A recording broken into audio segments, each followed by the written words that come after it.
네, 참 예수님, 한 주간 잘 지내셨습니까? 네, 반갑습니다. 안녕하세요. 안녕하세요. 네, 감사합니다. 그래요. 오늘 우리 모짜리 성경제 5권 일곱 번째 시간 같이 시작해 보겠습니다. 주님의 기도로 이 시간 열겠습니다. 성부와 성자와 성령의 이름으로 아멘. 하늘에 계신 우리 아버지, 아버지의 이름이 거룩히 빛나시며 아버지의 나라가 오시며 아버지의 뜻이 하늘에서와 같이 땅에서도 이루어지소서. 오늘 저희에게 일용할 양식을 주시고 저희에게 잘못한 일을 저희가 용서하오니 저희 죄를 용서하시고 저희를 유혹에 빠지지 않게 하시고 악에서 구하소서. 아멘. 성부와 성자와 성령의 이름으로 아멘. 네, 그래요. 오늘 우리 이제 요한복음서의 마지막 부분들, 나머지 이제 집중적 연구 2번, 3번 이렇게 같이 살펴볼 시간입니다. 아, 아, 짜짜짜짜.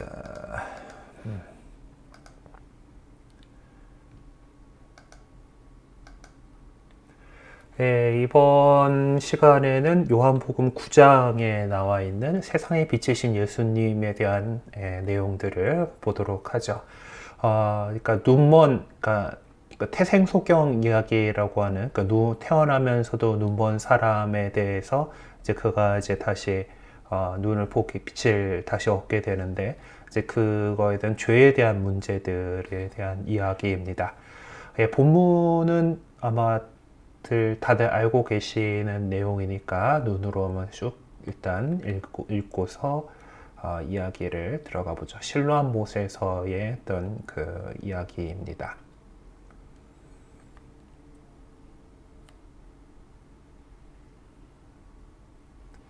네, 요한복음서는 하여튼 이렇게 길어요. 하여튼 여러 가지 참 이야기들이 많고 그렇게 해가지고 이제 이 시간들 이 사건 안에서 이제 예수님이 어떤 분이신가에 대한 이야기를 이렇게 하게 되는 것 같습니다. 자, 일단 이제 그 내용들 뭐 알고 계실 거고 뭐 좀 충분히 읽어보셨을 거라고 생각하고 시작해 보겠습니다. 요한복음서에서 보면은 예수님께서 예루살렘에 올라가실 때마다 한 가지 또는 그 이상의 표징을 행해 보이셨습니다. 이 표징의 책들 안에는 이제 7번의 표징이 나오는데 뭐 예루살렘에 올라갈 때마다 한 것들 뭐 여러 가지 이제 일들이 있어요. 그러니까 예루살렘 한번 가시면은 뭔가 표징을 한 가지 또는 그 한두 가지 이렇게 더 하셨던 것 같습니다. 첫 번째 예루살렘에 올라가셨을 때는 예수님께서는 표징들을 일으키셨다라고만 언급하고 있지만 어떤 표징을 행했는지 그에 관련해 가지고는 언급하고 있지 않습니다. 그리고 두 번째로 예루살렘에 올라가셨을 때가 유다 명절 때였는데 그때 예수님께서는 베짜다 목가에서 병자를 고쳐주셨죠. 그러니까 뭐 물이 한번 흔들려야지 이제 천사가 내려오고 물이 흔들려 그때 빨리 들어가가지고 이제 들어가야지 한 명 낫는 건데 계속 그래가지고 몇 년째 이렇게 있었던 병자를 고쳐주신 이야기가 5장에 나옵니다. 그리고 이번에 다루게 될 태어나면서부터 눈먼 사람을 고쳐주신 이 사건은 초막절 기간 중에 그러니까 세 번째로 예루살렘에 올라가셨을 때 이루어진 것으로 볼 수가 있습니다.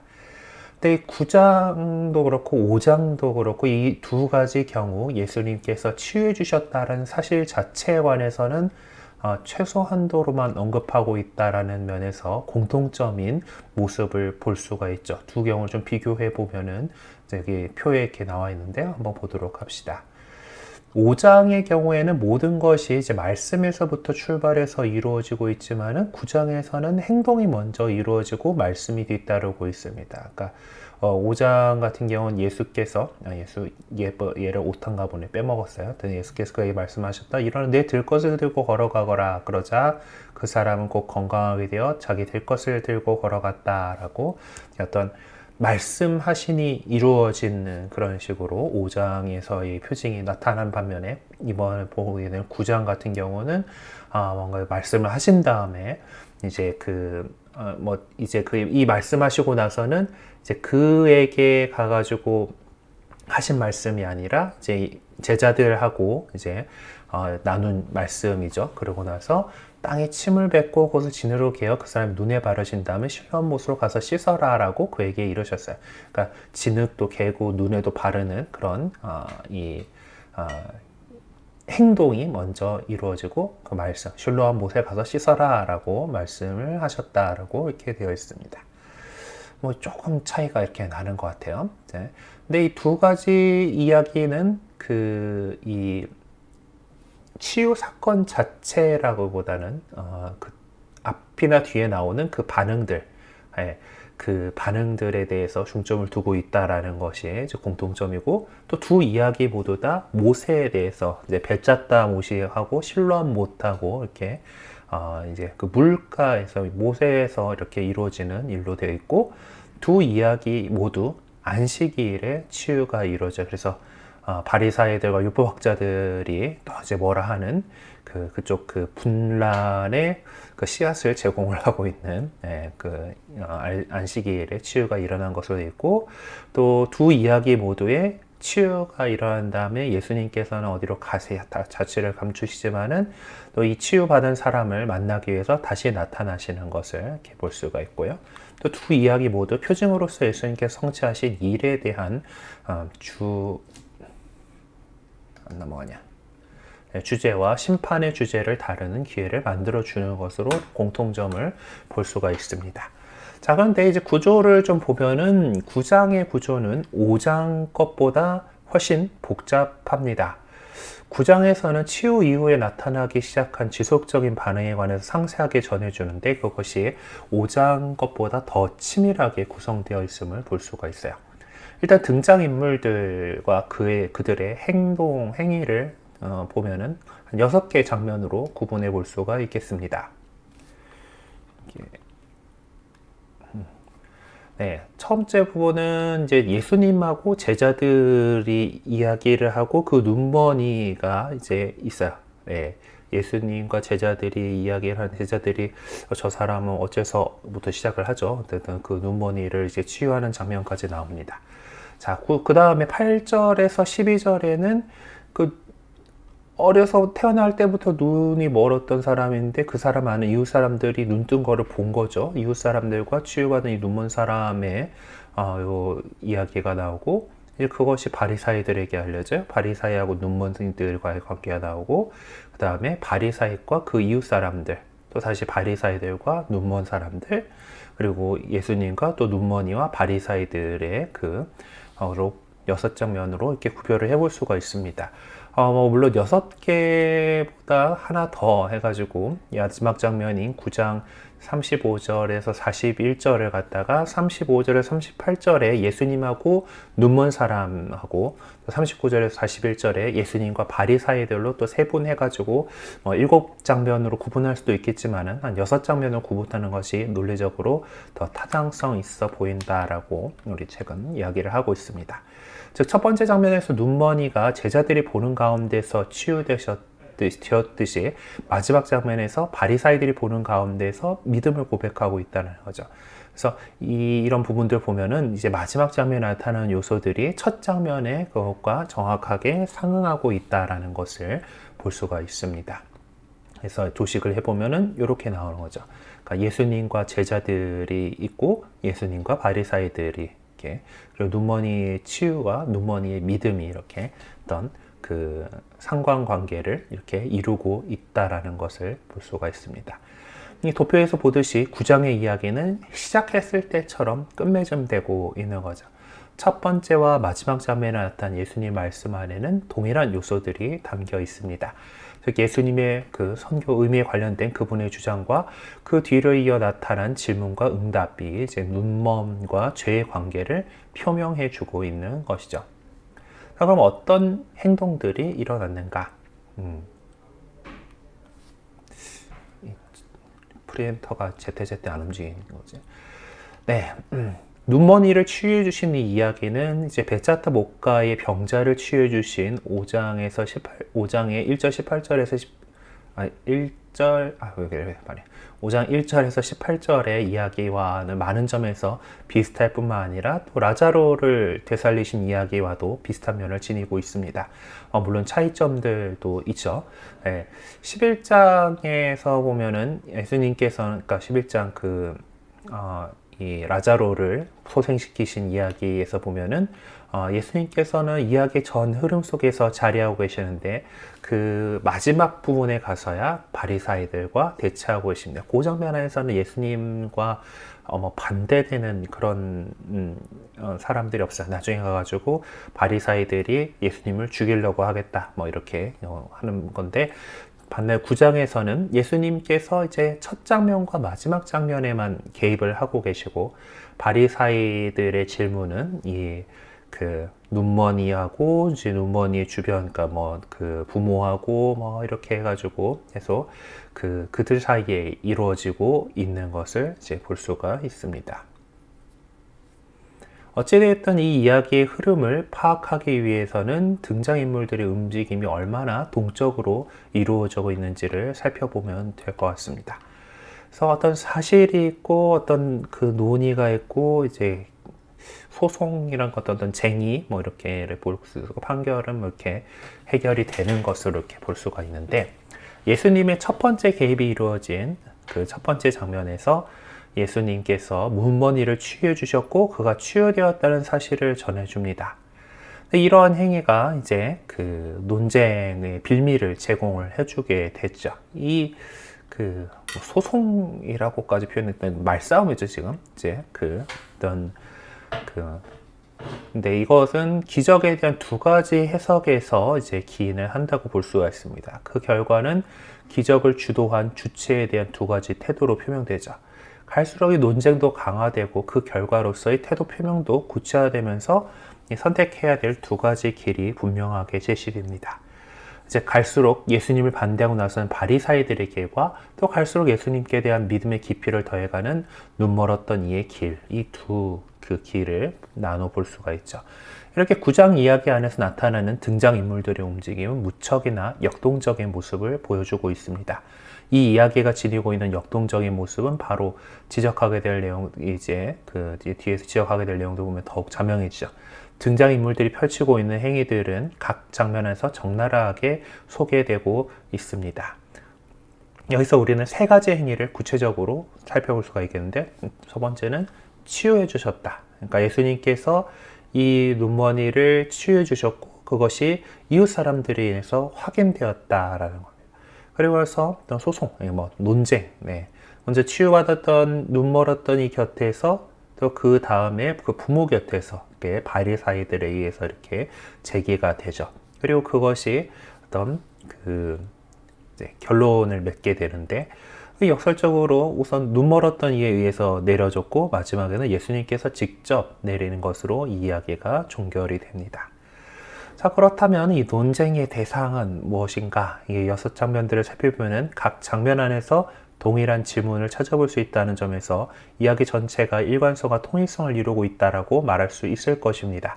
좀 더 구체적으로 지적하면은 이렇게 볼 수가 있죠. 첫 번째 장면은 계속 이어지는 내용 속에서 확증과 소송 판결이라는 아규를 이렇게 얘기를 한 것 같은데, 하여튼 논쟁과 결론의 대상을 기로 나가게 될 세 가지 요소들을 모두 내포하고 있습니다. 그러니까 첫째로 기적 자체, 치유의 사실. 그러니까 눈머니가 예수님이 하라는 대로 이제 그 진흙 바른 다음에 실로암 못에 가서 씻고서 이제 앞을 보게 되어서 돌아왔어요. 자, 근데 기적이 성취된 양태에 대해서 이제 6장, 7절, 6장, 9장 거꾸로 쓴 거겠죠? 그 7절 기억에서 이제 어떻게 그 기적이 이루어졌는가에 대해서 상세하게 묘사를 해주고 있고, 그 기적의 주체와 그의 신분에 대해서 이어지게 됩니다. 본문을 링크를 안 해놨네. 그래서 책에 있는 본문 앞쪽에서 잠깐 가서 보면은 9장 7절의 그 니은은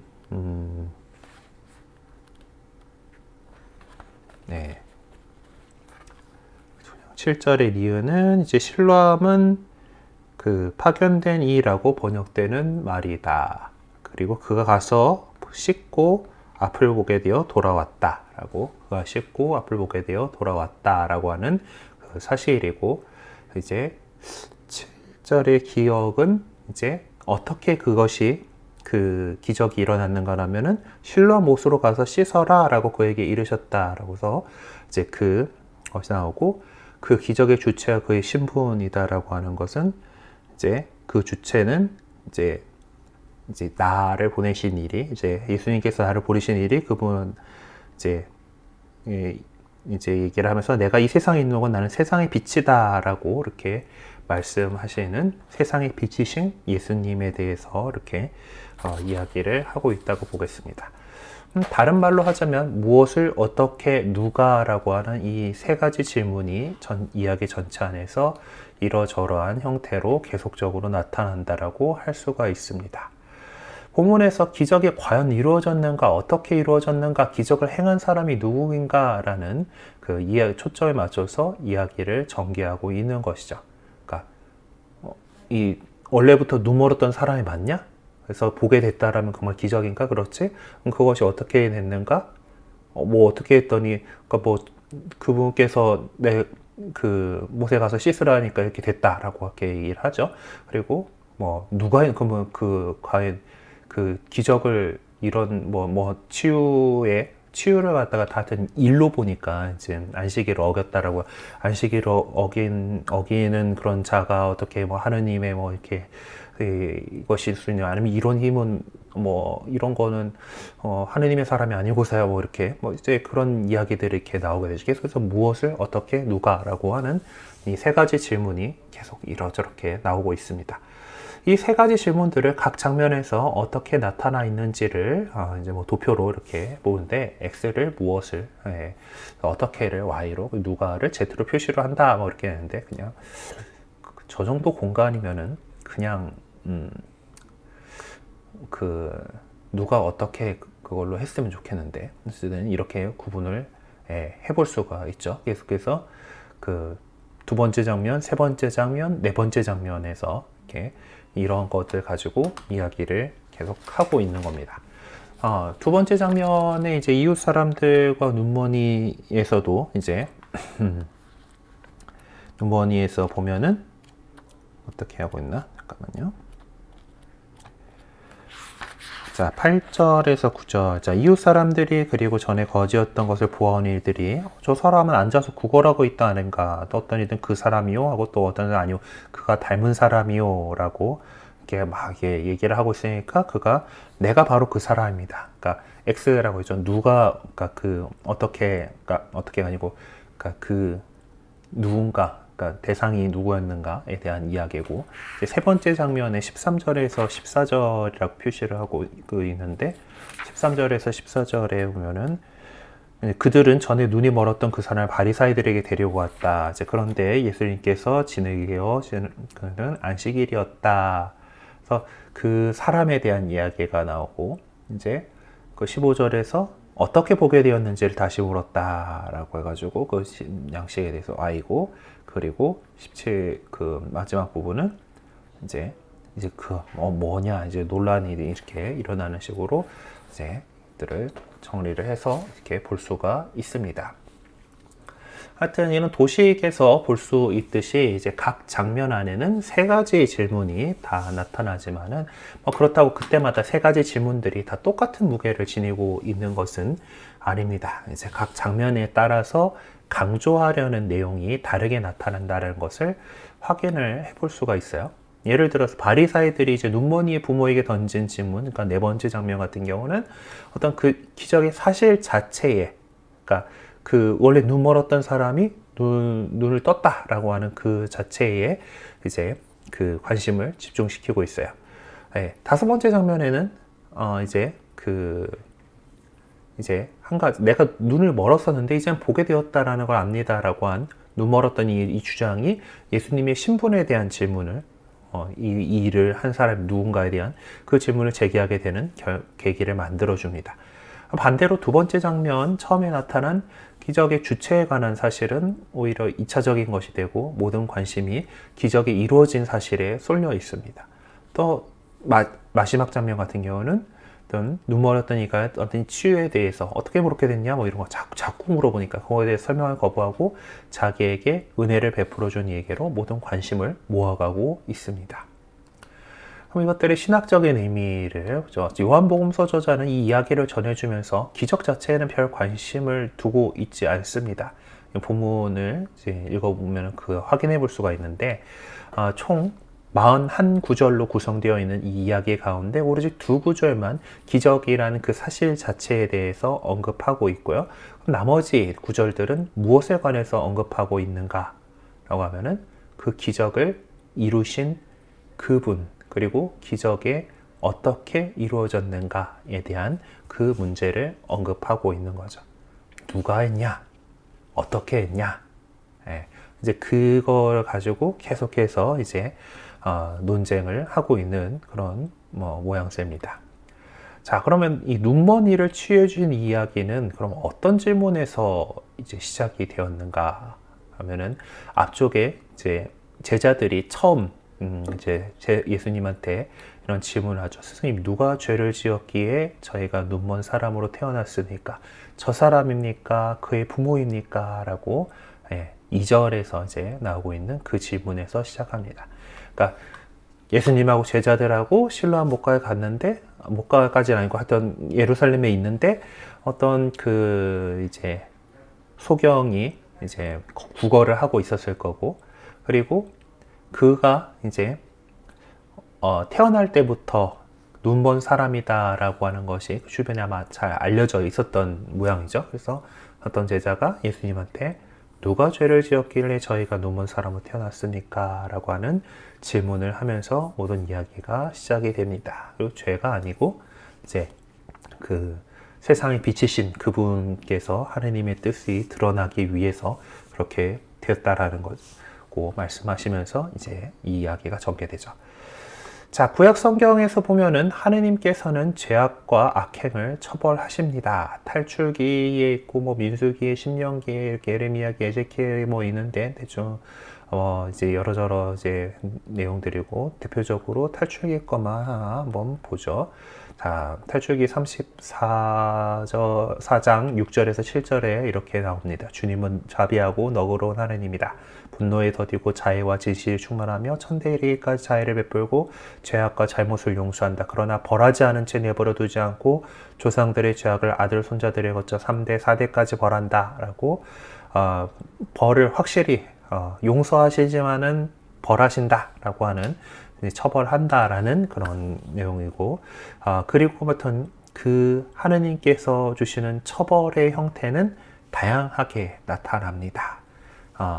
근데 이제 이 옛날 사람들은 이 질병을 하느님의 그 처벌의 한 종류로 인식했죠.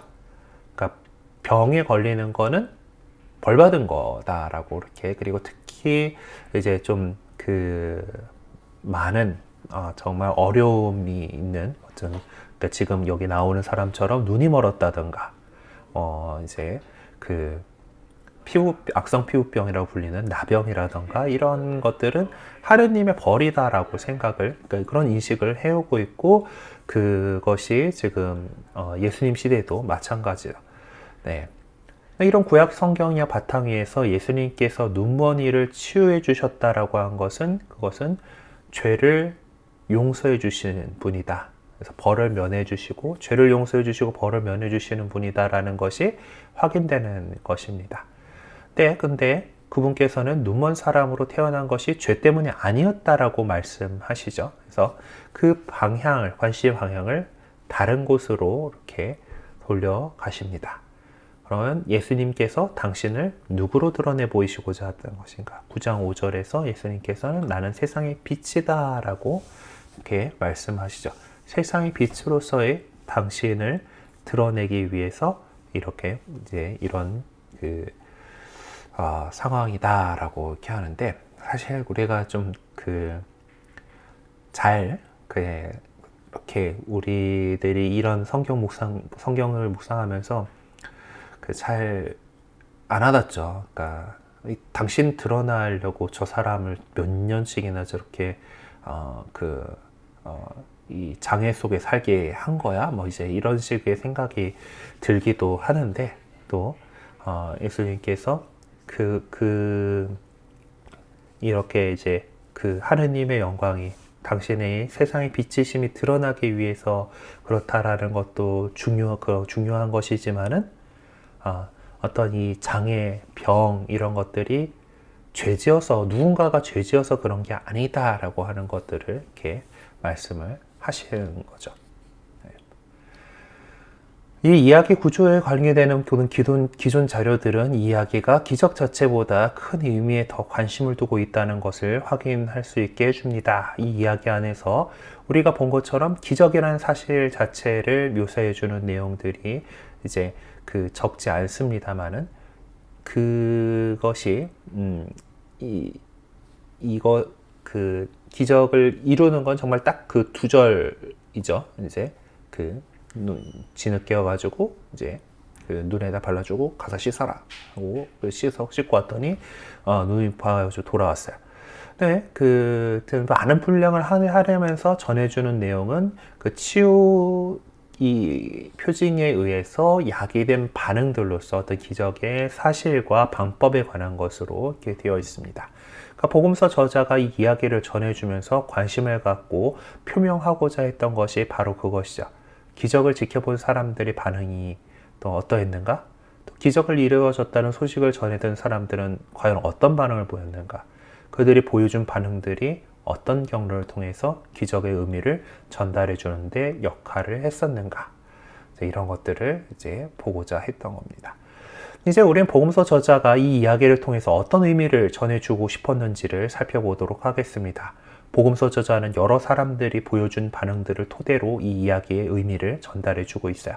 그럼 필연적으로 이 이야기 안에서 나타난 반응의 유형들을 살펴보면서 저자가 전해주고자 했던 신학적인 의미를 찾아볼 수 있을 겁니다. 그럼 여기 나오는 사람들의 반응은 이렇게 구분을 해볼 수가 있겠습니다. 첫 번째로 이 기적을 표징으로서 받아들일 수 있느냐 없느냐, 그리고 이 표징을 통해서 믿음의 길로 나아갈 수 있느냐 없느냐, 그리고 셋째로 믿음의 길로 나아간 상태에서 그 믿음을 증언할 수 있느냐 없느냐에 대해서 반응을 볼 수가 있습니다. 9장의 대부분을 형성하고 있는 내용들이 치유에 대한 연속적인 반응으로 되어 있다는 사실을 우리가 우선 눈여겨보아야 하겠습니다. 이 반응들이 기적을 표징으로 인정하느냐 인정하지 않느냐부터 시작되고 있음을 확인해 볼 수가 있어요. 치유라는 것이 과연 확실하게 이루어졌는지 하는 것을 확인해 보고 그 사실이란 것이 확인되면 하면은 일단 그 치유 자체는 놀라운 사실로 남게 됩니다. 그러나 기적을 통해서 무슨 뜻을 전해주고자 했던 것일까 하는 것에 눈을 뜨게 될 때야 비로소 기적이 표징이 되는 것이죠. 이 이야기는 처음부터 복음서 저자의 의도를 분명하게 밝히면서 시작합니다. 누가 죄를 지었기에 저희가 눈먼 사람으로 태어났습니까? 저 사람입니까? 그의 부모입니까? 라는 질문으로 시작한 거죠. 이 같은 질문은 아까 얘기했던 것처럼 질병이라는 것이 죄의 결과라고 믿었던 구약 성경의 오래된 믿음을 반영해 주는 것입니다. 예수님께서는 그런 구약적인 믿음의 문제를 들추어내시면서 그가 눈먼 사람으로 태어난 것이 기적을 이루고 아버지의 업적을 드러내기 위한 하나의 기회가 될 것이라고 말씀하고 계시죠. 예수님께서 눈먼 사람을 치유해 주신다면 그것은 당신을 계시하는 기회가 될 것이며 그때 그분께서 당신 자신을 세상의 빛으로 계시하실 것입니다. 다시 말해 예수님께서 눈먼 이를 치유해 주심으로써 아버지의 일을 성취하시게 되죠. 그런데 아버지의 일은 결과적으로 당신이 누구인지를 밝혀주는 계기로 작용하게 될 것이다 라는 겁니다. 그래서 그럼 사람들의 반응을 통해서 이제 믿음의 모습을 살펴봅시다.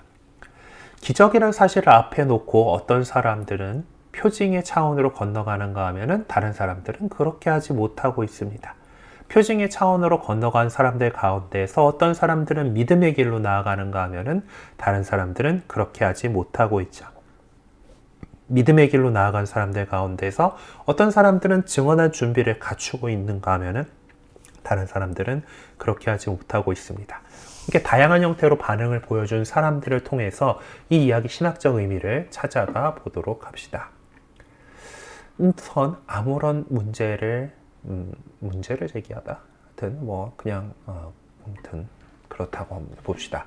요한복음서 저자는 이제 눈먼이의 이웃 사람들이 보여준 반응들을 첫 번째로 소개하고 있습니다. 이 사람들은 이웃 사람들이니까 눈 멀었던 이에 대해서 잘 알고 있는 사람이죠. 상상조차 할 수 없었던 기적인 겁니다. 그러니까 이 사람이 태어나자마자 그리고 어려서부터 해가지고 다 이제 빛을 본 적이 없는 시각 기능이 그런 문제가 있었던 그런 사람임을 다 알고 있는데 이제 볼 수 있게 된 거예요. 그래서 그것이 정말 그냥 인간적으로 이제 막 이렇게 될 수 있어가 아닌 거잖아요, 그렇죠? 어떻게 이런 일이 이렇게 돼서 정말 기적이 일어난 것인가, 일어났다면 어떻게 일어나는가에 대한 문제에 집착을 하게 되는 겁니다.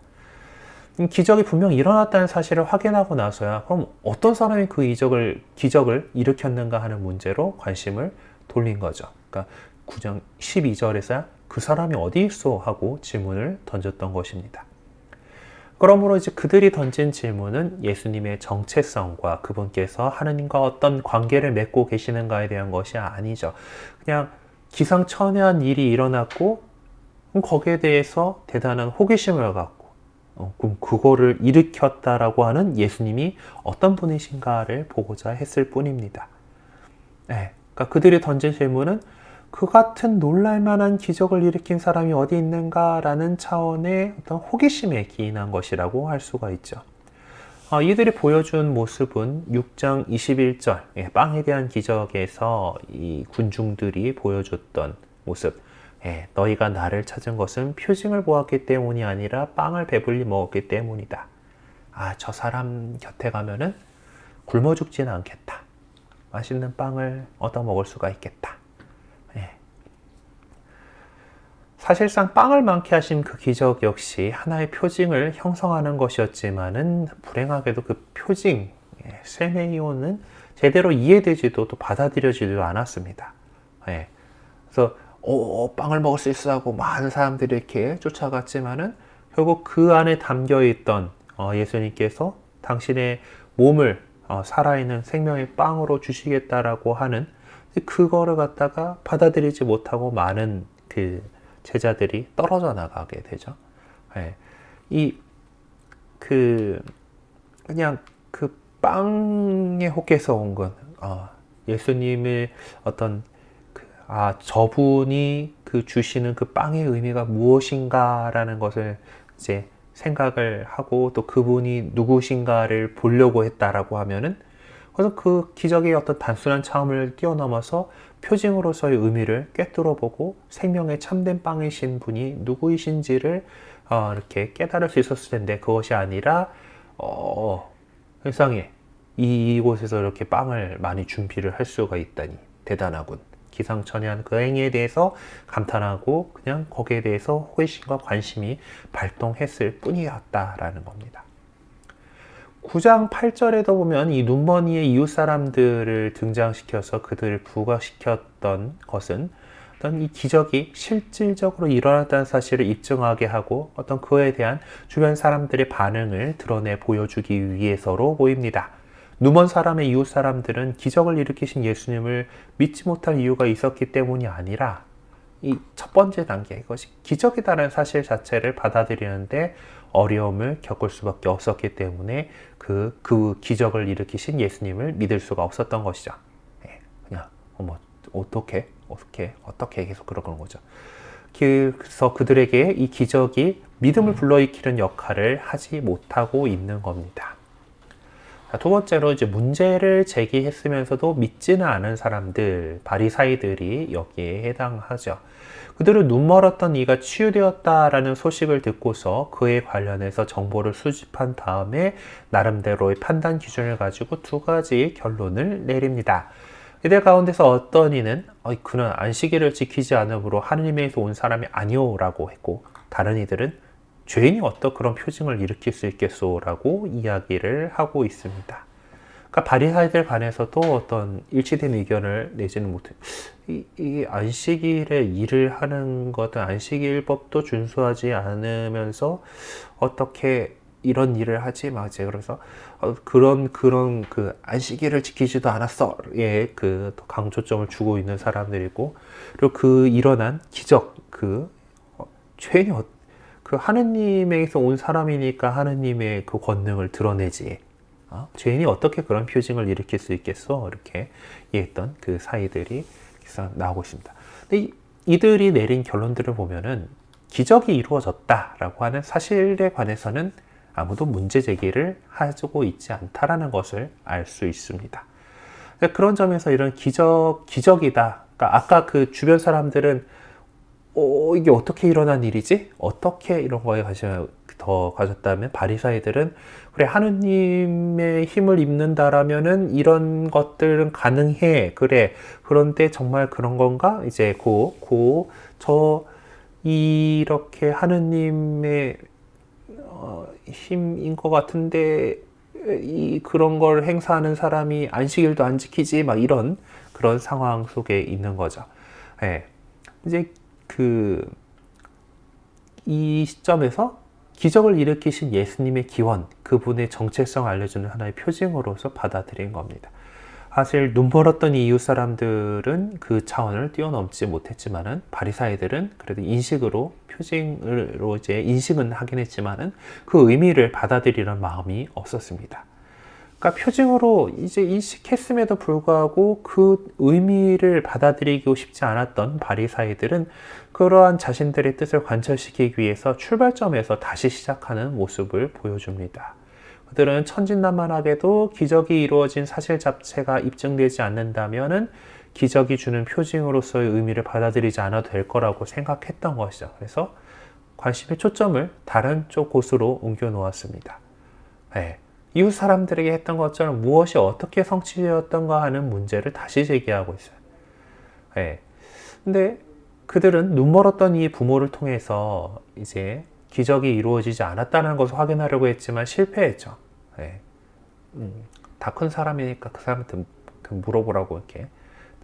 우리 아들이라는 건 확실하다. 뭐 이제 이렇게. 근데 그럼에도 불구하고 그들은 표징의 의미를 끝까지 받아들이지 않으려는 태도를 버리지 않습니다. 그래서 그들은 다른 방법으로 찾게 된 것인데 그것이 기적을 일으키신 기적을 일으키신 그분을 갖다가 죄인으로 모으는 거예요. 그 안식일을 지키지 않으니까 안식일 그거. 예수님은 그래서 하느님에서 온 사람이 아니다라고 하는 첫 번째 의식이 그들이 이제 취할 수 있었던 유일한 해결책이었던 거예요. 일어난 것 자체는 인정하는데 이게 잘못된 거다. 아주 그거를 물타기를 하는 거죠. 바리사이들이 눈멀었던 이를 다시 불러서 하느님께 영광을 들으시오. 우리는 그자가 죄인임을 알고 있어라고 단정적으로 말합니다. 그러니까 예수님이 안식일을 지키지 않았기 때문에 죄인이다라고 하는 것은 그들이 내린 진리인 거죠. 그래서 그 사실인 겁니다. 하느님께는 자가당착에 빠지지 않는 분이신데 그분은 안식일에 일하는 것조차 막으실 수 없으면서 안식일에 이루어진 일을 통해서 자신을 드러내실 수는 없다라고 여긴 겁니다. 바리사이들의 이러한 관점은 눈먼이를 치유해 주시기 전에 예수님께서 하신 말씀의 의미를 깨닫게 해줍니다. 나를 보내신 분의 일을 우리는 낮 동안에 해야 한다. 이제 밤이 올 터인데 그때는 아무도 일하지 못한다. 할 수 있을 때 해야 된다라는 거죠. 율법에 따르면은 인간은 안식일에 일을 해서는 안 됩니다. 하지만 하나님은 그 율법 위에 현존하시는 분이죠. 랍비들 역시 일반적으로 그렇게 생각하고 있습니다. 아버지께서 파견하신 분은 오랫동안 세상에 일이 있지 않기 때문에 그리고 해야 할 수 있을 때 일을 해야 한다라는 것이 예수님의 생각이죠. 이러한 관점은 공간복음서에서 전해주는 예수님의 말씀을 생각하게 해줍니다. 사람의 아들은 안식일의 주인이다 라는 거죠. 옆방 노래 들려요 혹시? 우리 옆에 지금 저희 스튜디오에 우리 노인사목부 양경모 신부님이 지금 오늘 그동안 이제 우리 코로나 코시국이어가지고 노인사목부 이제 미사 방송 미사를 하는데 오늘까지 하시고 이제 미사 생방송 미사는 안 하세요. 그래서 좀 그 노래 선물을 하고 계신 것 같은데 방음이 잘 안 돼가지고 이렇게 넘어오네요. 저쪽에서도 혹시 들리려나 모르겠다. 어쨌든 네, 또 옆에서 멋지게 또 노래를 부르고 있으니까 갑자기 어쨌든 자 다시 돌아가 봅시다. 네, 그러니까 어디까지 했지? 하여튼 네, 사람의 아들이 안식일의 주인이다라고 이렇게 예수님께서는 인식을 하고 계시고, 그리고 그 누먼이를 치유해 주시기 전에 예수님께서는 이제 그 베데스다 목가 역과 그 병자 역시 안식일에 이렇게 치유해 주시면서 내 아버지께서 여태 일하고 계시니 나도 일하는 것이다 라고 이렇게 말씀을 하신 적이 있죠. 그러니까 예수님께서 보여주신 기적을 표징으로 받아들이기를 거부한 바리사이들은 우리가 살펴본 것처럼 결국 안식일에 치유하는 일을 했기 때문에 예수님이 죄인일 수밖에 없다는 결론을 내리고 말았습니다. 그러니까 뭐랄까 이 의료 행위라고 보는 거예요. 그러니까 일을 했다. 그러니까 사람을 고칠 일을 갖다가 왜 공간복음에서 어떤 이 안식일 논쟁에서 그러면은 뭐 이제 그 안식일이라 하더라도 뭐 우물에 누가 빠졌으면은 구해내잖아라는 얘기를 하잖아요. 그러니까 하나님 입장에서는 이 사람이 계속해서 어둠 속에 있는 사람이기 때문에 그 빛으로 다시 이제 구원하시고자 하는 그런 일을 이렇게 하고 싶은 건데, 안식일이다라는 이유로 그 위험 속에 있는 사람을 그렇게 내버려 둘 수 없는 거죠. 근데 하느님께서는 안식일을 제정하시기 위해서 안식일 위에 계시는 그 분이잖아요.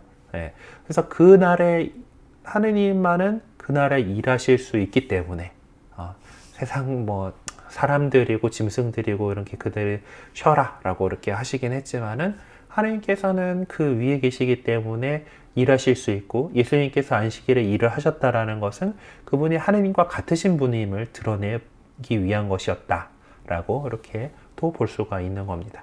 근데 바리사이들은 그런 식으로 이해하고 싶지가 않았던 거죠. 그들은 충실하게 모세의 제자로 머물면서 엄격하게 율법을 지켜야 한다는 대원칙을 내세워서 그 율법에 따라서 모든 것을 판단하고자 했던 것입니다.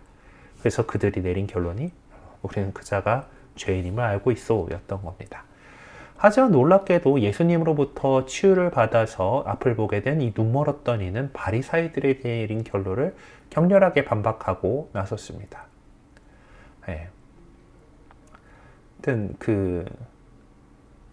이 다섯 번째 이제 그들이 이제 그 죄인이 어떻게 그런 표정을 일으킬 수 있어라고 이제 논란이 일어났다면은 이제 그 눈멀었던 이가 이렇게 되게 멋있게 얘기하면, 하느님께서 죄인들의 말을 들어주지 않으신다는 거 우리는 압니다. 그러나 누가 하느님을 경외하고 그분의 뜻을 실천하면 그 사람의 말은 들어주십니다. 태어날 때부터 눈이 먼 사람의 눈을 누가 뜨게 해주었다는 말을 일찍이 들어본 적이 없습니다. 그분이 하느님에게서 오시지 않으셨으면 아무것도 하실 수 없었을 것입니다 라고 이렇게 그들의 그 사람은 죄인이요 라고 하는 것을 반박을 해서, 하느님에게서 오신 분이기 때문에 하느님께서 그분의 말을 들어줬다. 이 일은 하느님께서만 가능하신 거다라고 이렇게 얘기를 하고 있는 거죠. 그러니까 눈 멀었던 이는 정말 놀라운 정도, 이렇게 놀랍게도 논리적으로 이렇게 자신의 이제 이론을 펼쳐 보였다라고 가끔 이제 말이 조금 근데 놀라울 정도로 이렇게 갑자기 어떻게 표현하면 더 좋을까 그거 생각이 안 나는데, 어쨌든 놀라울 정도로 자신의 이제 그 이야기를 이렇게 했습니다만은 더 이상 소용이 없었어요. 이미 마음을 닫고 있었던 바리사이들은 이미 예수님을 믿기를 거부하고 있었던 것입니다. 그러니까 바리사이들이 의도적으로 빛이신 예수님을 향해서 마음의 문을 열기를 거부함으로써 스스로 앞을 보지 못하는 사람들이 되고 말았어요. 이미 마음의 문을 닫아두고 예수님을 죄인으로 단정했기 때문에, 그러면은 이 눈 멀었더니 예수님을 직접 경험했던 그 빛이신 예수님을 경험했던 그 일에 대한 반격을 이제에 대해서 내쫓아 버리는 거예요. 거기에 대해서 어떤 뭐 논리나 신학적으로 이제 그런 것이 아니라 아니 그러니까 이렇게 눈먼 거가 원래 죄의 결과, 그러니까 죄인이다라고 예수님이 죄인이다라고 해서 이 눈 멀었던 이도 죄인이 태어나면서 죄인이었던 뭐 이제 네가 감히 뭐 이렇게 되는 거죠. 그래서 그렇게 해서 그냥 눈을 딱 가려버린 거예요. 다시 말하면 그들은 자신의 선택을 통해서 죄인이 된 것입니다. 그래서 예수님께서 너희가 그냥 눈먼 사람이었다면 오히려 죄가 없었을 것이다. 그러나 지금 너희가 우리는 잘 본다 하고 있으니 너희 죄는 그대로 남아있다 라고 말씀하신 겁니다. 그러니까 이렇게 해서 난 잘 보여 라고 이렇게 주장하면서 빛의 필요성을 부인한 인간적인 자만은 그것이 믿음의 길에 들어서는 것을 막아버리고 만 겁니다. 지금 다시 바리사이들에게 하신 예수님의 말씀은 그분께서 이미 하신 말씀을 다시 되풀이하는 것이에요. 8장 24절에서 너희가 자기 죄 속에서 죽을 것이라고 내가 말하였다. 정녕 내가 나임을 믿지 않으면 너희는 자기 죄 속에서 죽을 것이다 라고.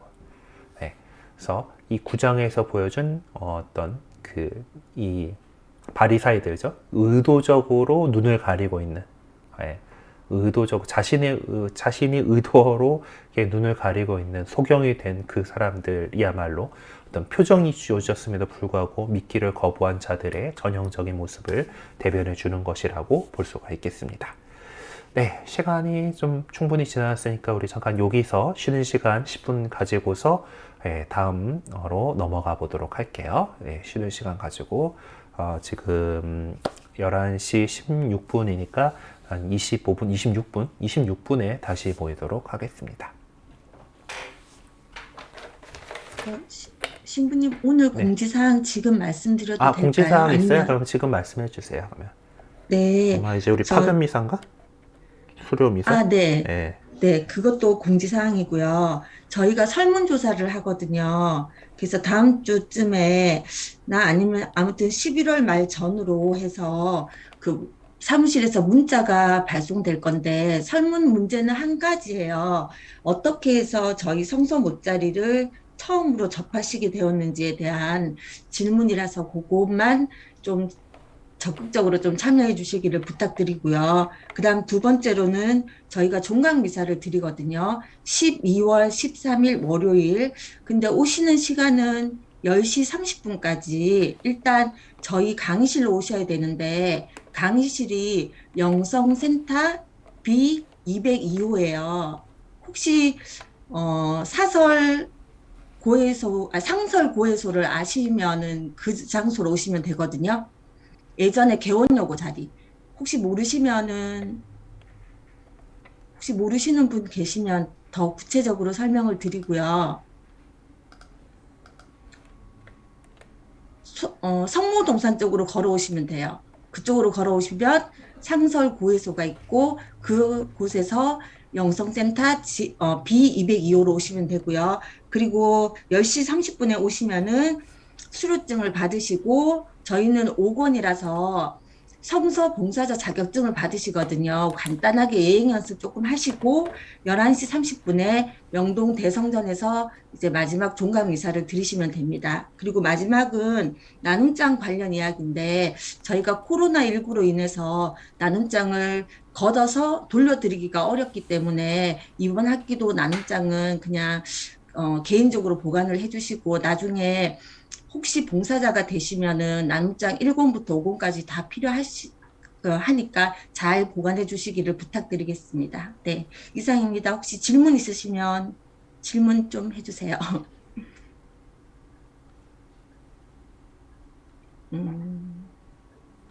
없으시면 네, 공지사항 마치겠습니다.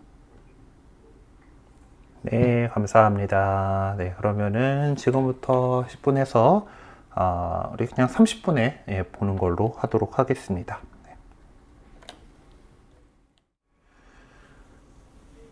자, 이제 두 번째 시간 계속 나가 보도록 하십시다.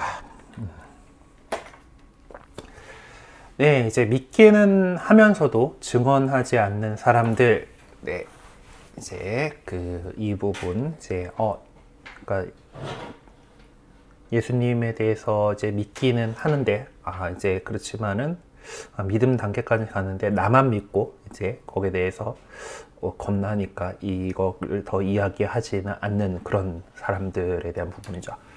요한복음서 저자는 이제 눈 멀었던 이의 부모가 보여준 태도가 여기에 해당한다라고 보고 있습니다.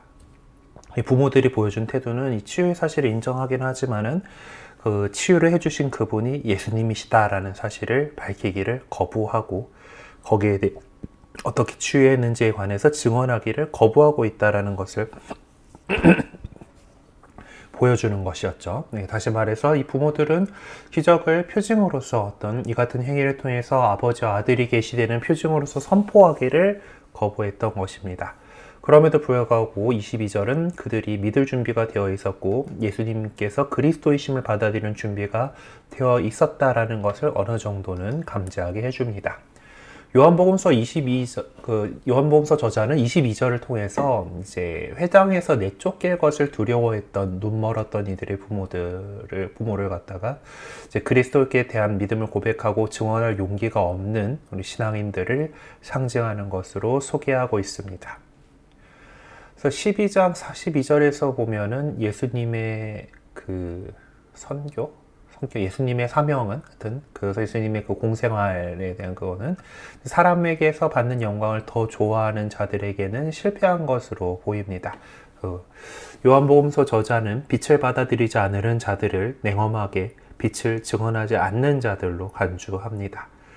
우리는 여기서 이 부모들의 태도를 통해 교회의 때, 다시 말해서 공개적으로 그리스도교 신자임을 밝히기 두려워했던 유다교 출신의 그리스도교 신자들이 보여준 우유부단한 태도와 유다이즘에 맞서 첫 번째 그리스도교 공동체들이 안고 살아가야 했던 어려움과 고통들이 어떤 것이었는지를 좀 엿볼 수가 있는 그런 부분이라고 생각합니다.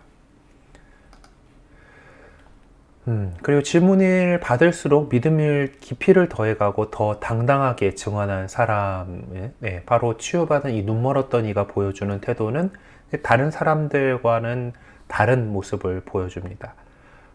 우선 이 눈 멀었던 이 사람은 자기에게 이루어진 치유를 점차적으로 표징으로 받아들였다는 점에서 이웃 사람들과는 다른 모습을 보여주고 있습니다.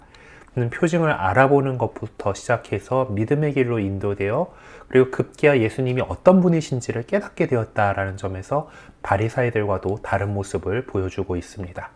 물론 눈이 멀었던 이 사람이 그러한 단계에 단수에 확 도달한 것은 아니었어요. 오히려 점증적인 단계를 거쳐서 믿음의 길에 들어설 수 있게 되었던 것입니다. 이 눈이 멀었던 그 사람은 한 단계 한 단계 거치면서 세상에 비치신 예수님께 나아가는 믿음의 모습을 보여주었습니다. 눈이 멀었던 이 사람이 걸어간 믿음의 여정은 점증적인 성경을 띈 것으로 사마리아 여인의 경우에서도 마찬가지였습니다. 그가 어떤 형태로 예수님을 지칭했는지를 보면 그의 믿음의 여정이 점증적인 성격을 띠고 있었음을 쉽게 알 수가 있습니다. 그가 처음에는 자기를 취해 주신 분을 단순하게 예수님이라는 분이라고 불렀죠. 뒤이어 치유해준 사람이 누구였는가라는 문제로 바리사이들과의 논란에 휩싸이자 그는 그분은 예언자이십니다 라고 말했습니다. 다시 말해서 예언자라는 표현을 사용함으로써 그분이 하느님께로부터 능력을 부여받으신 분이시다라고 고백했던 것이죠. 다음으로 그 다음에 바리사이들의 성화에 못 이어서 다시 이제 불려나온 그는 그분이 하느님에게서 오지 않으셨으면 아무것도 하실 수 없었을 것입니다 라고 응답함으로써 예수님의 정체성에 대해서 보다 깊이 인식하고 있음을 보여주고 있습니다.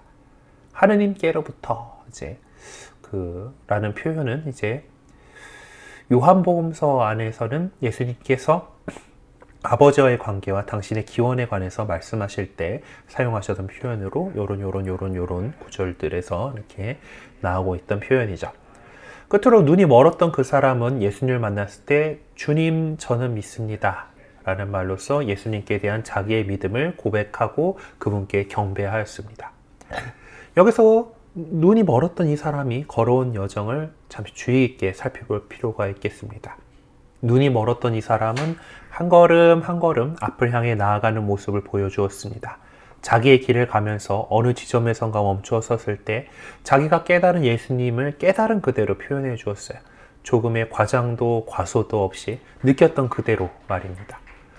믿음을 향해서 한 걸음 한 걸음 앞에 나갔던 그 눈멀었던 사람은 구체적으로 말해서 난감한 상황과 위기의 상황 속으로 내몰려서 자기를 취해준 사람에 관해 증언하지 않을 수 없게 되었을 때, 그때를 오히려 믿음이 성숙하는 계기와 기회로 삼았는데, 그런 모습은 우리에게 시사하는 바가 크다고 할 수 있겠습니다.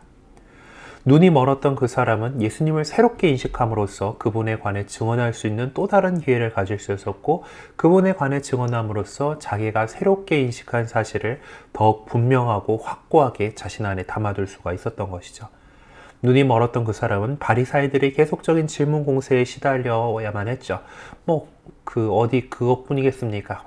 바리사이들은 그를 멸시했고 박해했고 부정한 사람으로 취급하기까지 했습니다. 그런 상황 속에서 그는 한 발짝도 뒤로 물러서지 않았습니다. 오히려 당당하게 사실을 말했고 타협을 거부했고 자신이 믿는 말을 거짓 없이 밝혔던 것이죠. 이렇게 눈이 멀었던 그 사람은 세상에 비치신 분이 자신 앞에 나타나시자 마치 자기의 병을 고치기 위해 있는 힘을 다해 백자타 목가로 달려가고자 했던 병자처럼, 요한복음 5장에 나왔던 그 병자처럼 열정이 넘치는 마음으로 그분 앞에 자신을 온전히 열어놓았습니다. 복음서 저자의 눈에는 문제를 제기하지 않은 사람들, 문제를 제기했으면서도 믿지는 않는 사람들, 믿기는 하면서도 증언하지 않은 사람과는 달리 눈이 멀었던 그 사람이야말로 믿는 모든 이들의 참다운 모델이었던 것이죠. 바리사이들이 욕설을 퍼부으며 당신은 그의 제자지만 우리는 모세의 제자요라고 한 말이 그 점을 뒷받침해 준다라고 볼 수 있습니다. 모세의 제자라는 표현이 나오는 것으로 보아 눈이 멀었던 그 사람은 그리스도의 제자 범주에 속하고 있음을 알 수가 있습니다. 그리스도를 따르는 제자들은 천천히 그러나 꾸준하고 또 성실하게 그분을 향한 여정을 계속해 나가면서 매 순간 그분 안에서 깨달은 것을 통해서 끝까지 그분께 다가갈 용기를 갖고 살아가야만 합니다. 그 눈먼이의 부모들이 회당에서 쫓겨나지 않을까 하는 두려움 때문에 예수님에 관해서 증언하기를 거부한 반면에 눈이 멀었던 그 사람은 예수님에 관해서 당당하게 증언함으로써 회당에서 내쫓겼죠. 내쫓기고 말았습니다. 눈이 멀었던 사람은 회당에서 내쫓기면서까지 예수님을 증언한 태도와 그의 부모들이 회당에서 내쫓기지는 않을까 두려워 예수님을 증언하지 못한 태도는 분명 달랐지만 요한복음서 저자는 그들의 태도 안에 공통적인 의미가 담겨 있다는 것을 간파하고 있습니다. 복음서 저자는 그들의 태도를 통해 그가 익히 알고 있던 상황, 즉 믿음 때문에 박해받고 회당에서 쫓겨나야 했던 초대교회의 그리스도 신자들의 상황을 상기시켜주고 있는 것입니다. 사도행전에서 보면은 바오로 사도가 이제 여러 그 고을을 다니면서 할 때 그곳에 있는 유다인 회당에서 이렇게 복음을 전하고 그랬었어요. 하지만 그러다가 나중에 그 유다 독립전쟁에서 예루살렘이 함락되고 그러고 나서 성전이 무너지고 난 다음에 유다교 랍비들이 모여가지고 했던 회의에서 그리스도인들을 회당에서 쫓아내기로 결정을 합니다. 완전히 결정하고 그리고 그 상황을 담겨 있는 것이 반영되어 있는 것이 이 요한복음 안에서 이런 그 회당에서 쫓겨날까봐라고 하는 그런 내용입니다. 이와 같이 요한복음서 저자는 루카복음서에서 예수님께서 분명하게 예고해 주신 상황을 상징을 통해서 보여주고 있는 것이죠. 루카복음서 12장 8절에서 공개적으로 그리스도에 대한 믿음을 고백하라고 하신 예수님의 권고 말씀이 요한복음서에서는 바리사이들의 격렬한 반대와 회당으로부터의 추방이라는 문제와 연계되어 있다는 것이 참으로 놀랍습니다. 세상의 빛과 사람의 아들이라는 이 표징을 깨닫는다는 것은 예수님이 누구이신지를 인식하는 것이죠. 예수님께서 눈먼이를 치유해 주시기 전에 자신을 세상의 빛으로 계시하셨습니다. 제자들에게 세상의 빛이다라고 말씀하셨어요. 세상의 빛으로서 당신의 사명을 밝혀주신 예수님께서는 태어나면서부터 빛을 볼 수 없었던 눈머리를 고쳐주심으로써 당신이 누구이신지를 드러내 보이셨습니다. 그와 같은 모습은 죽은 라자르를 다시 살리기 전에 당신 자신을 나는 부활이요 생명이다 라고 계시하신 11장에서도 찾아볼 수가 있어요. 그런 점에서 표징은 선포된 말씀을 통해서 드러난 신비를 확인시켜주는 의미를 함축하고 있습니다. 그러면은 이 세상의 빛이라는 표현을 초막절에서 기인한 것이라고 보아도 될까에 대해서 좀 진행을 할 모양입니다. 이 초막절 축제의 전례를 보면은 여러 가지 의식들 가운데에서 이제 해가 질 무렵에 성전을 밝히는 빛의 의식이 있었습니다. 그러므로 9장 5절에 세상의 빛이라는 표현은 어떤 이런 의식과 관계를 맺고 있었다라고 말할 수가 있겠죠. 예수님께서는 8장 12절에서 여기에서처럼 이제 나는 세상의 빛이다라고 말씀하신 적이 있습니다. 눈머리를 고쳐주시는 이야기 속에서 언급된 실로암 못은 이 축제 기간 동안에 이 실로암 못에 물러서 제단을 정화했던 의식이 있었음을 생각한다라면은 상당히 중요성을 지니고 있다라고 할 수 있겠습니다. 그런데 치유받은 눈 멀었던 사람은 예수님을 만나서 주님, 저는 믿습니다라고 믿음을 고백했습니다. 물론 여기서의 믿음은 사람의 아들에 대한 믿음이었죠. 그래서 일부 수사본들은 35절에서 이 하느님의 아들이라는 호칭을 또 사용을 하고 있습니다. 그리고 그것은 20장 31절에서 언급한 하느님의 아드님으로서 구체적으로 예수님을 지칭하는 것임에 틀림없어요. 하지만 대부분의 수사본들은 사람의 아들이라는 호칭을 유지하고 있습니다.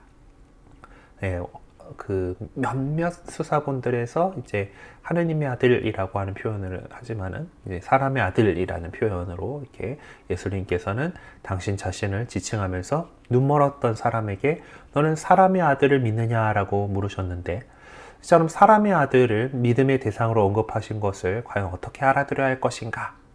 네. 가장 폭넓게 받아들여지고 있는 설명은 사람의 아들이라는 호칭이 사용된 것은 39절에서의 심판의 개념 때문이다라고 하는 겁니다. 이런 식으로 심판과 사람의 아들이라는 호칭을 긴밀하게 연결시켜 소개하고 있는 다른 여러 내용들 덕분에 이제 가능할 수가 있습니다. 그래서 사람의 아들이라는 호칭을 계시의 직무를 수행하고 계시는 예수님을 지칭하는 것으로 이해해야 한다고 하는 사람들도 있습니다. 그럴 경우에 9장 37절에서 너는 이미 그를 보았다. 그가 너와 말하는 사람이 바로 그다라고 하신 예수님의 말씀이 세상의 빛이라는 표현에 힘입어 의미를 지니게 되죠. 여기서 사용된 보다라는 동사, 말하다라는 동사, 이 두 동사는 모두와 계시와 계시에 대한 믿음에 연계되어 있는 그런 동사들입니다. 그러므로 인간은 세상의 빛으로 계시된 그분 예수님을 향해서 마음의 문을 여느냐 아니면 닫느냐에 따라서 스스로를 심판하게 됩니다. 이렇게 사람의 아들이신 예수님은 심판의 기준점이 되시는 것입니다. 우리는 바리사이들의 죄가 예수님을 인정하지 않은 데 있었음을 알고 있죠. 근데 요한복음서 8장에서 죄란 더 정확하게 말해서 예수님의 천상적인 기원을 믿지 않는 데 있다라고 지적하는 바가 있습니다. 요한복음서 8장 28절에서 너희는 사람의 아들을 들어올린 뒤에다 내가 나임을 깨달을 뿐만 아니라 내가 스스로는 아무것도 하지 않고 아버지께서 가르쳐 주신 대로만 말한다는 것을 깨달을 것이다 라고 전해줍니다. 여기서 보면 내가 나임을 에고 에이미라고 하는 이제 아주 요한복음사가의 요한의 어떤 독창적인 문장 형태가 이제 사람의 아들과 관계를 맺고 있음을 알 수가 있습니다. 예수님의 천상적인 기원에 관한 문제는 그분께서 아버지로부터 보내어졌다는 사실을 전해주는 맥락 안에서 끊임없이 제기되고 있는 문제죠. 이런 8장의 여러 구절들을 통해서 볼 수가 있습니다. 9장으로 다시 돌아와서 이제 바리사이들이 주장하고 눈머니가 그들의 주장을 거꾸로 알아듣고 받아들인 것은 정확하게 말해 예수님의 천상적인 기원에 관한 것이었습니다. 예수님께서는 4장 9절에서 눈머니를 고쳐주시기 전에 나를 보내신 분에 관해서 언급하신 것은 당신 자신의 어떤 신적인 기원에 대해서 언급하시고자 하신 것이죠. 그렇게 하신 것은 사람의 아들이라는 호칭을 통해서 당신이 하느님 곁에 계셨던 분으로서 하늘로부터 내려오신 분을 깨닫도록 하시기 위한 것이죠. 예수님께서 바로 8장 26절에 당신 자신을 사람의 아들이라 지칭하시기 전에 나는 그분에게서 들은 것을 이 세상에 이야기할 따름이다 라고 말씀하신 것이 바로 그것입니다. 마찬가지로 요한복음서 12장을 보면 빛이 너희 가운데 있는 것도 잠시뿐이다. 빛이 너희 곁에 있는 동안에 걸어가거라. 그래서 어둠이 너희를 덮치지 못하게 하여라. 어둠 속을 걸어가는 사람은 자기가 어디로 가는지 모른다. 빛이 너희 곁에 있는 동안에 그 빛을 믿어 빛의 자녀가 되어라 라는 예수님의 선포 말씀이 나오는데 그 모습은 마치 9장 4절에서의 세상에 나는 세상의 빛이다 라고 하신 예수님의 주장과 맥을 같이 합니다. 물론 그러한 예수님의 말씀을 전해주기 이전에 당신 자신을 사람의 아들로 지칭하신 내용을 전해주고 있죠. 눈 멀었던 사람은 사람의 아들을 믿는다고 선언함으로써 예수님을 또 전에 아버지 곁에 계셨던 분으로 세상에 오시어 모든 사람을 비추는 빛으로 선포했던 것입니다. 이제로부터 모든 사람은 하늘로부터 내려온 이 빛에 대한 태도에 따라 심판을 받게 되는데 이 점은 니코데모와의 대화에서 잘 지적되고 있어요. 사람의 아들로서 천상적인 기원을 가지신 예수님께서는 이 세상을 심판하러 오셨습니다. 즉 예수님께서는 세상의 빛이신 당신 앞에 인간들이 어떤 태도를 취하느냐에 따라 스스로를 심판하도록 하기 위해서 오셨습니다. 그래서 보지 못하는 이들은 보고 보는 이들은 눈먼 자가 되게 하시기 위해서 오신 거죠. 네, 그래서 이 세상의 빛에 대한 담화를 했고 이제 그 뒤에 때의 책에서 요한 그 13장부터 나오는 제자들의 발을 씻겨준 예수님을 살펴보고 오늘 이야기를 마치려고 합니다. 때에 대한 책에 이제 예수님께서 공생활하신 것, 공적인 어떤 그 직무들이 이제 나자로를 되살린 사건 속에서 가장 절정에 이르게 돼요. 그 표징을 통해서 하느님 영광의 광채가 빛나고 있습니다. 하지만 유다인들은 눈먼이들처럼 의도적으로 눈을 감아버렸죠. 그리고 최고위에는 예수님을 죽이기로 결의를 했습니다. 베타니아에서 예수님의 발에 향유를 뿌린 사건은 예수님의 죽음을 표상해 주시기 위한 것이었습니다. 그렇죠. 그러니까 그 장례에 쓸 그 기름, 향유를 쓴 거니까. 예수님께서 영광스럽게 예루살렘에 입성하신 것은 메시아적인 희망을 성취해 보이신 것이고 온 세상에 구원이 베풀어지고 있음을 보여주는 것이었습니다. 사실 예수님께서 여러 가지 표징들을 보여주시지만 유다인들에 대한 어떤 당신의 어떤 사명, 선교, 복음 선포는 사실상 실패로 끝났다라고 볼 수가 있죠. 그렇다면 그분의 선교가 실패로 끝난 이유가 도대체 무엇인가? 이스라엘은 자기를 위해 자기들 가운데 오신 메시아를 무슨 이유로 받아들이지 않았는가? 초대교회 신자들이 가장 이해하기 어려웠던 것이 바로 그런 문제였습니다. 이에 대해서 요한복음서 저자는 이사야 예언자와 한 말이 이루어지려 그리 된 것이다 라고 얘기를 하면서 전통적인 해결책을 제시해주고 있어요. 그러나 유다인들에 대한 예수님의 선교가 실패로 끝난 것이 비극적인 상황이 펼쳐지게 되었다는 것을 의미하는 것은 아닙니다.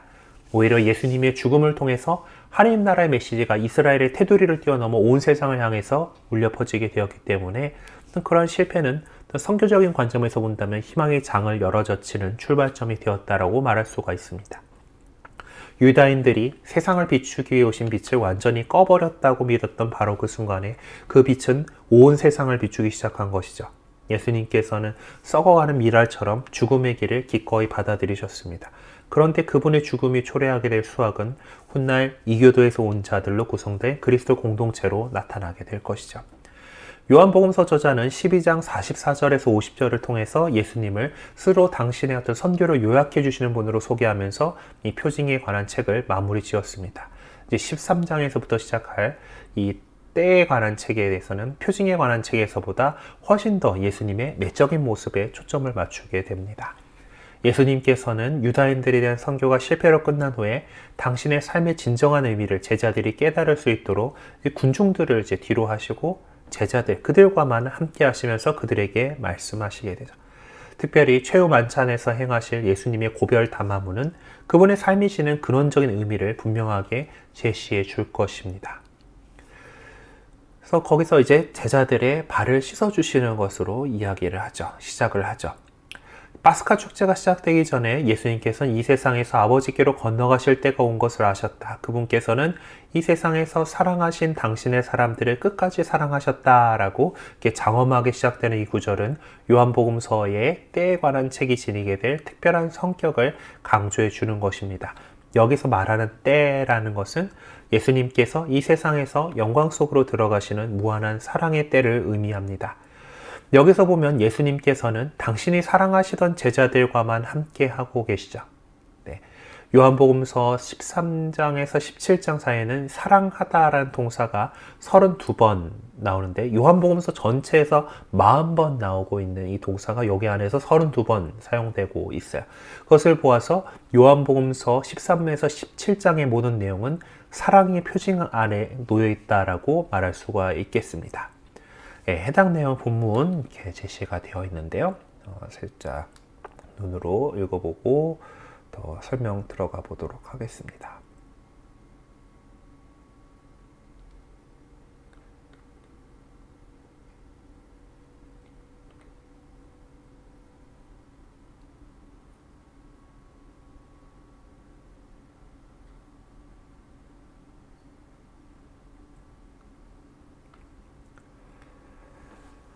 자, 때에 관한 책은 이제 사랑으로 시작되고 13장 1절에 이제 그 사랑하셨다. 이제 세상에서 아버지께로 건너가실 때가 돼서 사랑하신 걸 끝까지 사랑하셨다라고 하는 아이고 펜으로 전환이 안 됐었네. 끝까지 사랑하셨다라고 하는 이 말로 시작을 합니다. 다음.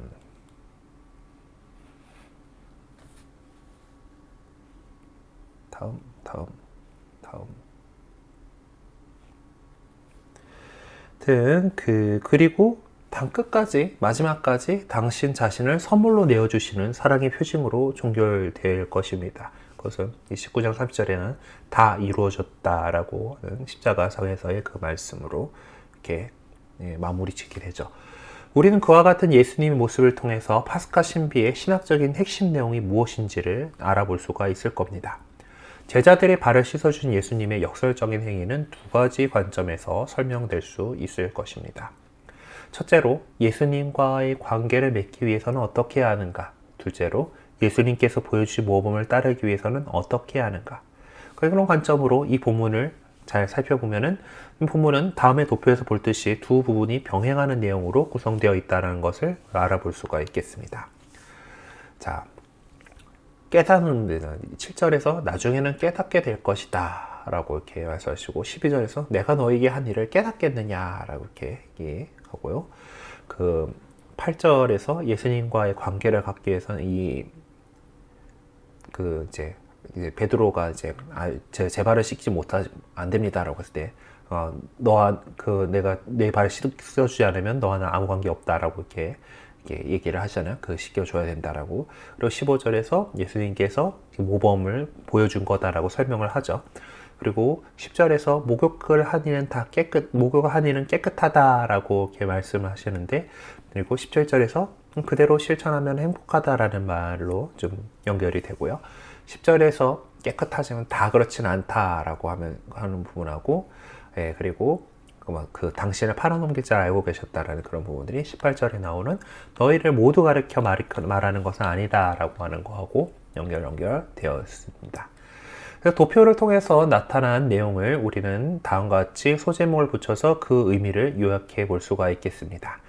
A는 발을 씻겨주신 행위에 대한 이해고, B는 예수님께서 보여주신 행위의 중요성과 모범이고, C는 제자들이 누리게 될 구원적인 효과, 그리고 구원적인 효과를 누리게 될 한정된 대상, 모두가 다는 아니다라는 거죠.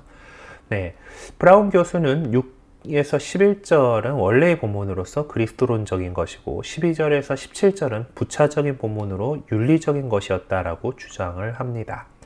요한복음서의 목적에 더 걸맞는 것이 윤리적인 관점보다는 그리스도론적인 관점을 염두에 둔다라면은 브라운 교수가 지적한 것이 타당성과 합리성이 있다라고 판단할 수 있겠습니다. 그래서 그의 견해를 따를 경우 원래의 본문은 6에서 11절이었다라는 것인데, 이제 그것들을 염두에 두고 13장 1절에서 20절까지 내용을 좀 분석을 해보면은 이제 1절은 서문이에요. 이제 떼야 대한 책의 서문으로 써 있고 2절에서 11절은 이제 1절과 연관을 맺으면서 제자들의 발을 씻어주신 예수님의 행위가 지닌 중요성과 그 행위에 대한 해석에 대한 내용들이 수록이 되어 있습니다. 여기서는 예수님께서 제자들의 발을 씻어주신 행위를 그분의 죽음을 상징적으로 표현해 주신 예언자적인 행위처럼 소개하고 있죠. 사실상 그분의 죽음은 모든 일을 위해서 송두리째 자기 자신을 내놓으시는 행위로 이해되고 있습니다. 그리고 12절에서 20절은 예수님께서 제자들의 발을 씻어준 행위를 또 다른 식으로 해석한 내용이 소개되는데 여기서 그분의 행위를 제자들이 본받아 행해야 될 윤리적인 표본으로 설명을 하고 있어요. 그래서 이 분류해 놓은 두 부분의 내용을 좀 더 자세히 살펴보도록 합시다. 예수님과 관계를 맺기 위해서 그분에 의해서 씻김을 받아야 될 필요성에 대한 발을 씻어주는 행위는 예수님 당시에는 종이 하는 일 중에 하나였습니다. 그래서 예수님께서는 제자들의 발을 씻어주심으로써 당신을 마치 종처럼 드러내 보이셨습니다. 그러니까 스승으로서 제자들의 발을 씻어주신 예수님의 행위는 역설적인 의미 전달을 위한 행위로 받아들여지지 않을 수 없었습니다. 제자들은 어쩌면 그러한 예수님의 행위 안에서 이사야서에 나오는 고통받는 주님의 종의 모습을 떠올렸을 것으로 보입니다. 예수님께서는 고통받는 주님의 종의 모습으로 모든 이의 구원을 위해 서서히 죽음의 길을 향해 걸어가기 시작하고 계시는 거죠. 그래서 이사야서의 이제 그런 내용들을 참조를 해보려는데 53장은 그 고난받는 주님의 종에 대한 이야기입니다. 그리고 그것은 13장 1절에서 가실 때가 되었 것을 아셨다라고 하는 그런 걸로서 이렇게 있습니다. 우선 이사야서 20장 2절과 에제키엘서 4장 4절의 내용을 옮겨 적어보라고 칸이 나와 있네요. 성경을 보시고 이렇게 적어 놓아 보시면 되겠습니다. 이사야서 20장 2절은 그때 주님께서 아모치 아들 이사야를 시켜 이렇게 이르셨다. 자, 내 허리에 두른 자루옷을 풀고 내 발에서 신을 벗어라. 그는 그렇게 하고서 알몬과 맨발로 다녔다 라고 하는 내용이고요. 에제키엘 4장 4절은 너는 또 왼쪽 옆구리를 바닥에 대고 누워서 그 위에 이스라엘 집안의 죄를 놓아라. 그렇게 누워있는 날수만큼 내가 그들의 죄를 짊어지는 것이다. 죄를 짊어지는 것이다 라는 거고 이제 그 자루옷을 풀고 뭐 이런 옷을 벗고 이런 내용들이 있네요. 이사야가 보여준 행위는 이집트와 에티오피아의 멸망을 상징적으로 묘사해주기 위한 것이었고 에제키엘 예언자의 행위는 이스라엘의 죄를 상징적으로 표현해주기 위한 것이었습니다. 예수님께서는 스승으로서 제자들의 발을 씻어주심으로써 어떤 상징적인 의미를 전해주시고자 하셨던 거죠. 그래서 그것은 구약의 예언자들처럼 어떤 예언자들의 노선 안에서 이루어진 것으로 볼 수가 있겠습니다. 예언자들이 그러했던 것처럼 예수님 자신도 당신의 메시지를 더욱 힘주어서 강조하기 위해서 그런 상징적인 행위를 해 보이셨던 것이죠. 예수님께서는 겉옷을 벗으셨다가 다시 입으셨어요. 그러니까 발 씻겨주시기 위해서 겉옷을 벗으셨다가 다시 입으셨어요. 물론 이제 그 발을 씻어주려고 보니까 이제 그 위에 있는 것이 걸추정스러우니까 이제 벗어 놓으셨다가 이렇게 하는 거죠. 좀 일상의 행위를 나타내는 표현입니다.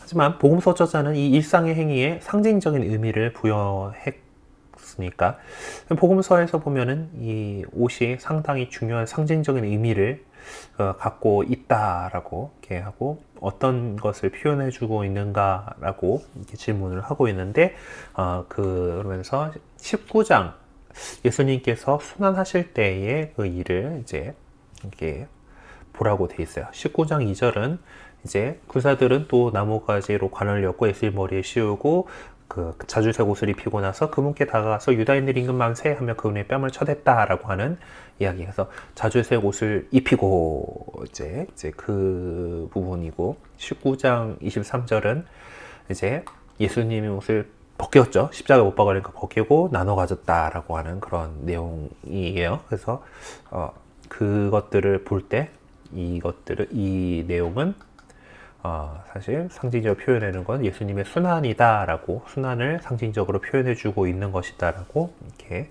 볼 수가 있겠습니다.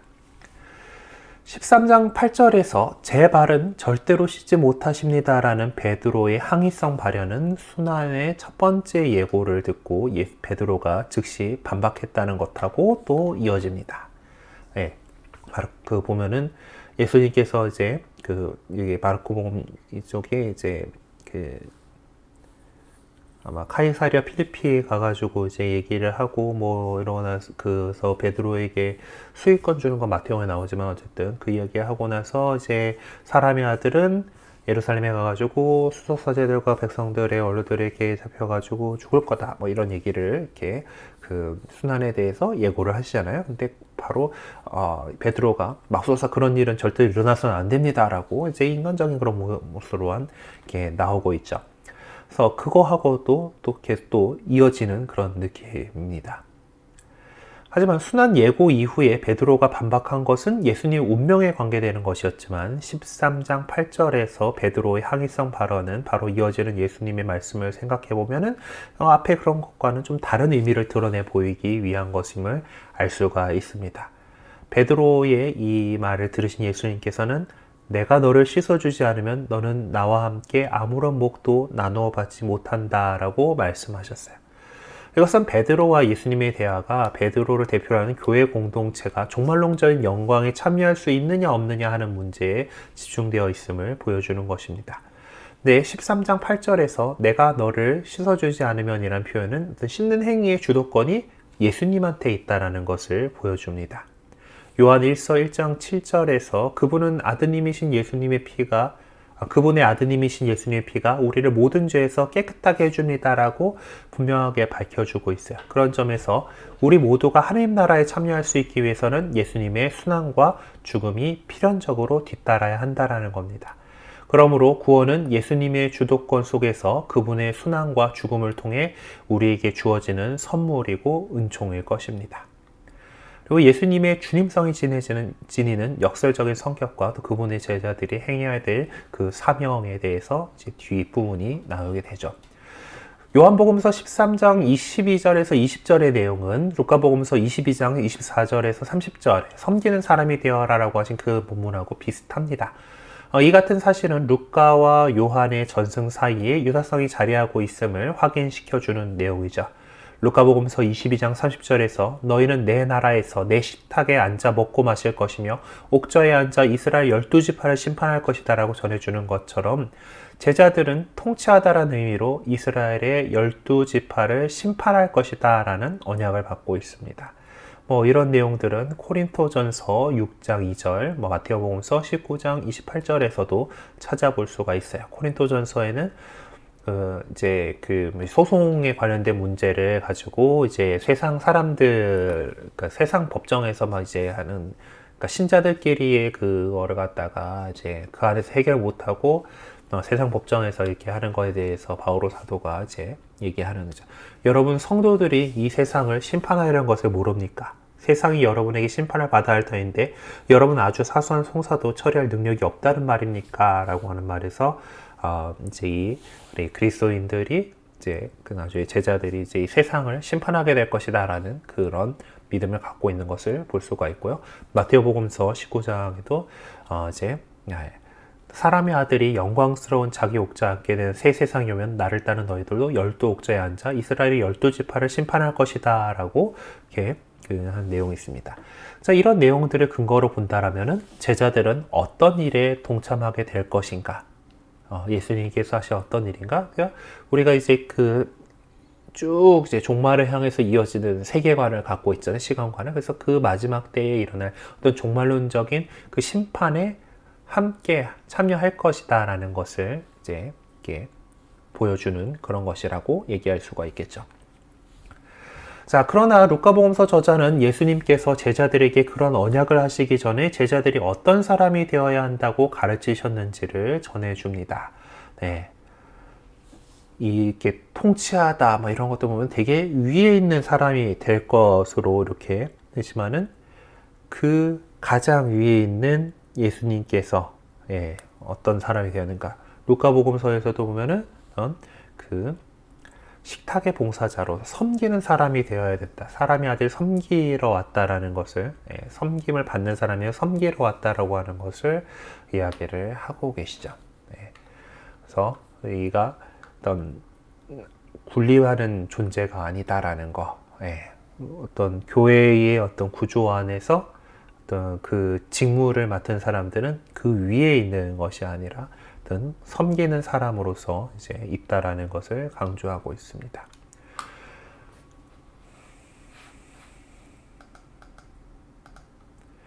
예수님께서 제자들의 발을 씻어주신 모습은 마치 제자들의 종이 된 것과 같은 모습이었습니다. 그것은 제자들이 스승처럼 그러한 삶을 살아가도록 하기 위한 것이었죠. 제자들이 스승을 본받아 살아야 할 삶의 모습이란 것은 그들의 발을 씻어주신 행위를 통해서 표명되었습니다. 그런데 내가 너에게 한 것을 너희도 하라고 내가 본을 보여준 것이다 라는 예수님 말씀은 모든 그리스도인들을 향해 하시는 말씀입니다.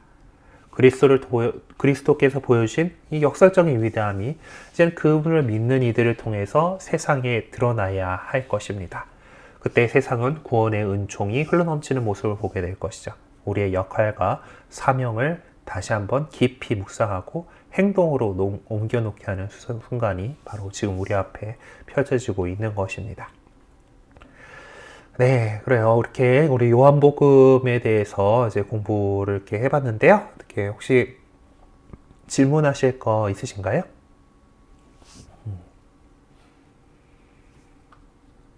잘 이해되지 않은 거? 네. 너무나 이해들을 잘 하셨나 싶게 한데, 네. 그 아까 얘기 나왔던 그 영성센터가 이제 명동성당으로 이렇게 들어오시면은, 커서가 안 보이는구나. 커서가 안 보이네. 하여튼 들어오면은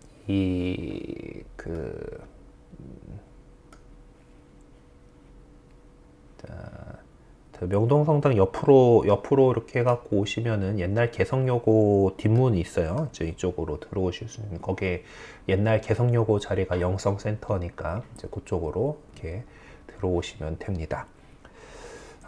그러고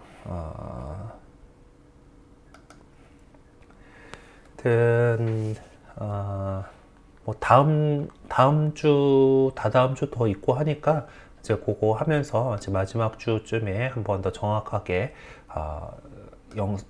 어떻게 들어오시는지 뭐 어디로 가는지 다 이렇게 한 번 더 알려드릴 수 있도록 할게요.